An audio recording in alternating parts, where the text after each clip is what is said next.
m'attraperas pas. Attends, tu vas voir. Non. Viens dans l'eau si tu l'oses.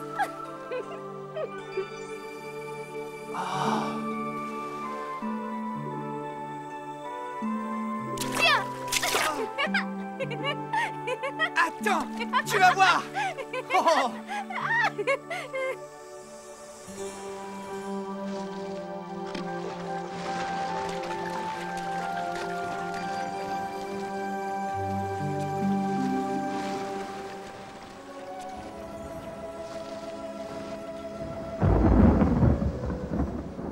Pourquoi avez-vous peur? Maître, ne prenons pas la mer. Attendons que la tempête soit passée. Nous ne pouvons pas attendre. Passons sur l'autre rive.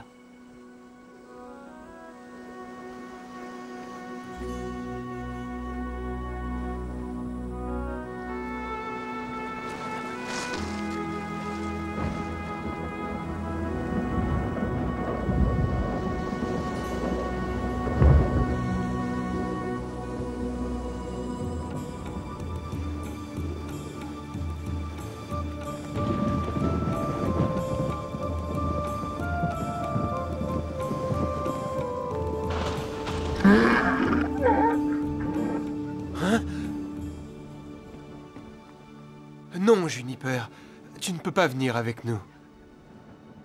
Mais ne t'inquiète pas, nous reviendrons bientôt. Vite, Jean, monte à bord.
Jacques, tiens bien le cap!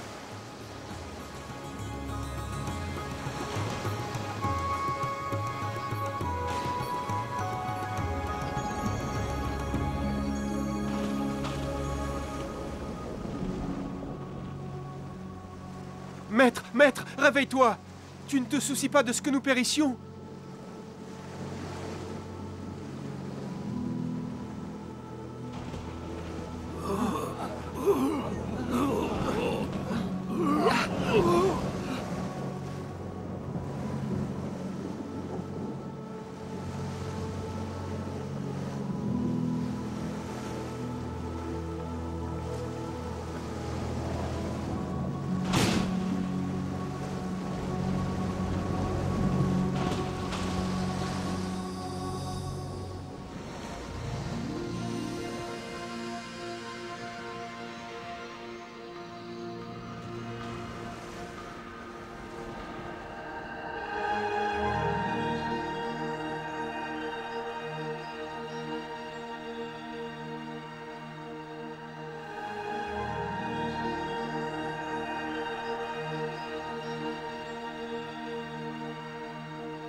Aviez-vous peur de perdre la vie?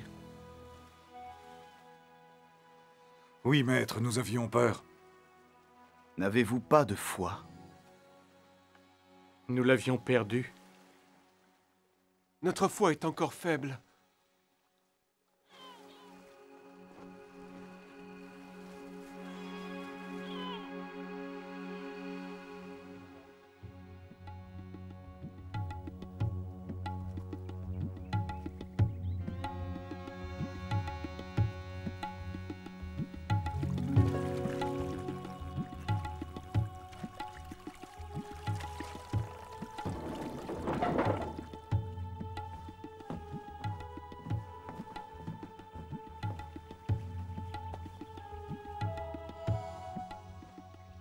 Qui es-tu?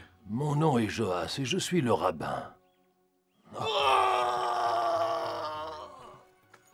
Je t'ai appelé pour cet homme. C'est lui que tu entends crier. Il s'appelle Jacob. Nous avons pitié de lui, mais nous ne savons que faire pour l'aider. Son esprit et son corps sont possédés par de terribles démons. Nous avons essayé de l'attacher avec des chaînes et des entraves, mais il les a brisés en morceaux. Il vit là-haut, dans une grotte.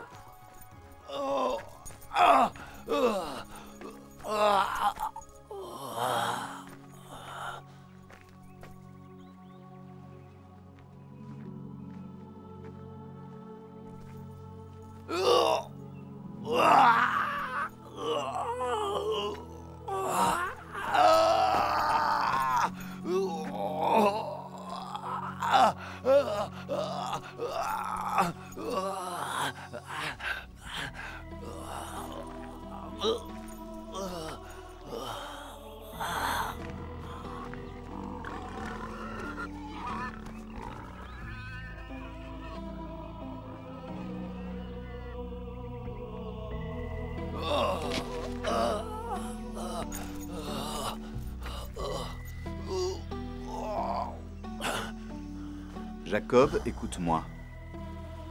Jacob. Pourquoi es-tu ici?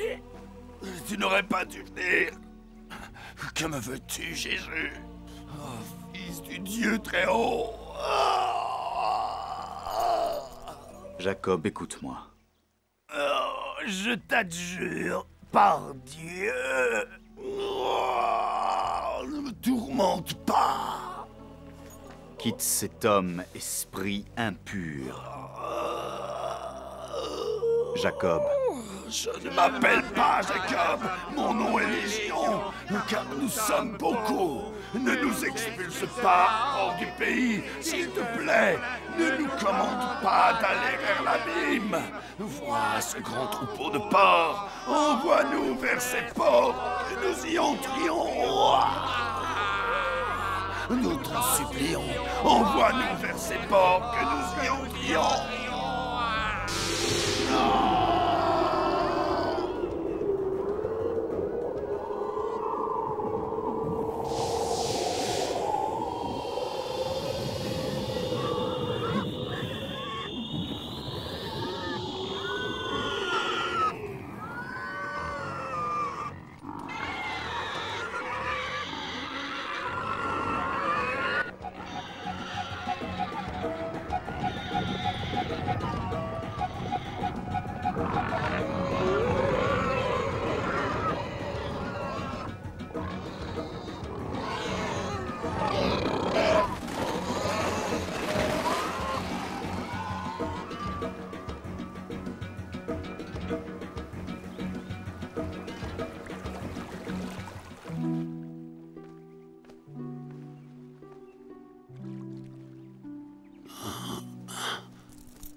Connais-tu cet homme? Non, je ne le connais pas. C'est Jésus de Nazareth. Il t'a libéré des démons.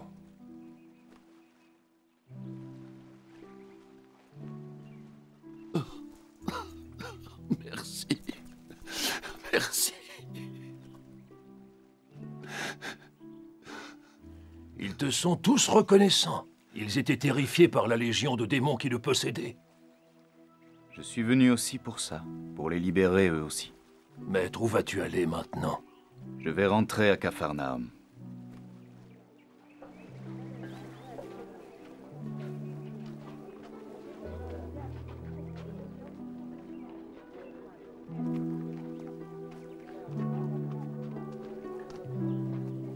Nous aimerions que tu restes chez nous, mais c'est trop dangereux.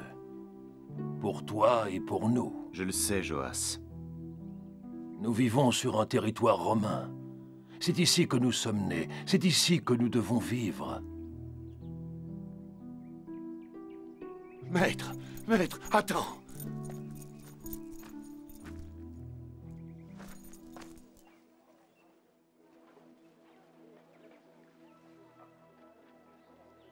Je t'en prie.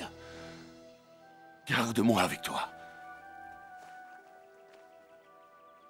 Ici, je n'ai rien. Tu m'as libéré de ces démons. Toi seul m'as aimé et m'as aidé. Va chez toi, auprès des tiens, Jacob. Et rapporte-leur tout ce que le Seigneur a fait pour toi. Maître, si telle est ta volonté, je rentrerai auprès des miens. Je parcourrai la région tout entière et dirai à tout le monde ce que tu as fait pour moi.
Ils ont dormi ici afin d'être les premiers à te voir ce matin.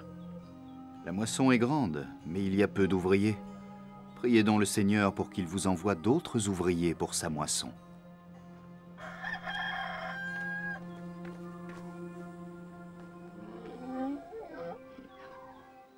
Le moment est venu, nous devons partir.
Ce soir, je voulais être seul avec vous et parler avec mon père.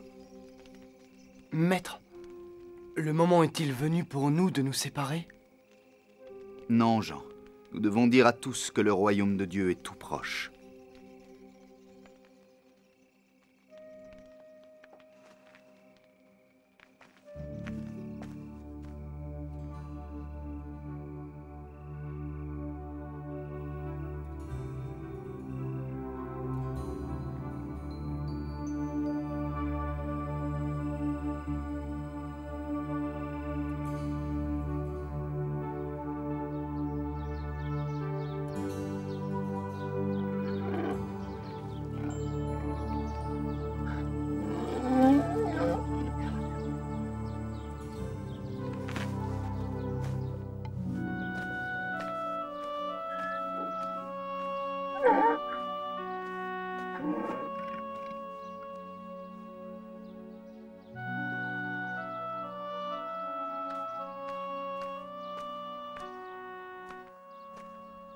Simon?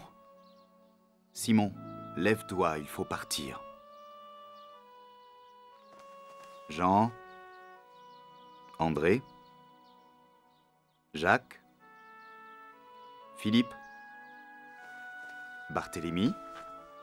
Thomas? Matthieu? Jacques, fils d'Alphée? Thaddée? Simon le Zélé? Judas Iscariote?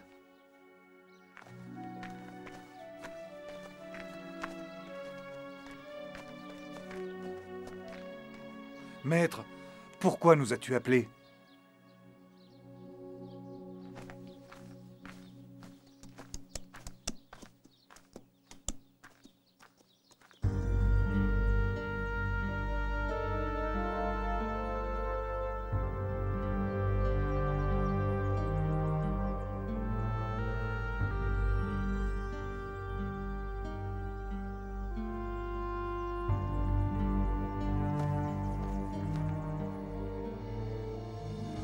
Le moment est venu. Je vais vous envoyer loin d'ici, sur les routes de Palestine, pour proclamer le royaume de Dieu. Mais Seigneur, les gens ne nous écouteront pas. Faites comme vous m'avez vu faire, et répétez tout ce que je vous ai appris. Nous ignorons comment ressusciter les morts, ou apaiser les tempêtes, ou... Guérissez les malades, ressuscitez les morts, purifiez les lépreux, expulsez les démons, donnez sans attendre de récompense. Ne prenez ni or, ni argent, ni monnaie avec vous. De quoi vivrons-nous?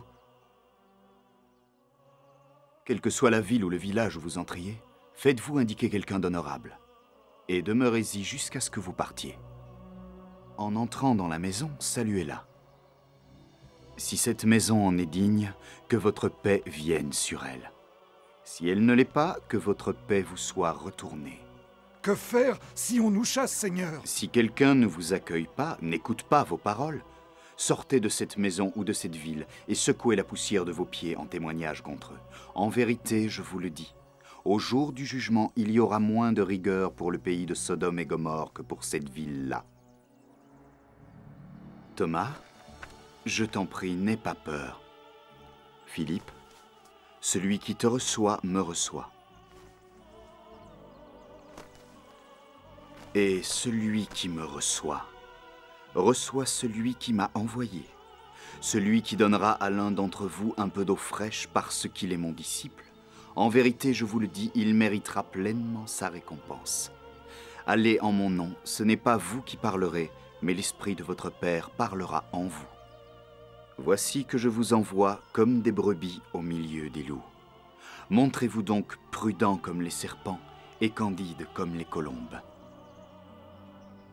Et toi, Simon, fils de Jean, ton nom sera Pierre, et sur cette pierre, je bâtirai mon église. Où nous rencontrerons-nous, maître? N'ayez pas peur. Je vous attendrai. Partout où je vais, vous me trouverez.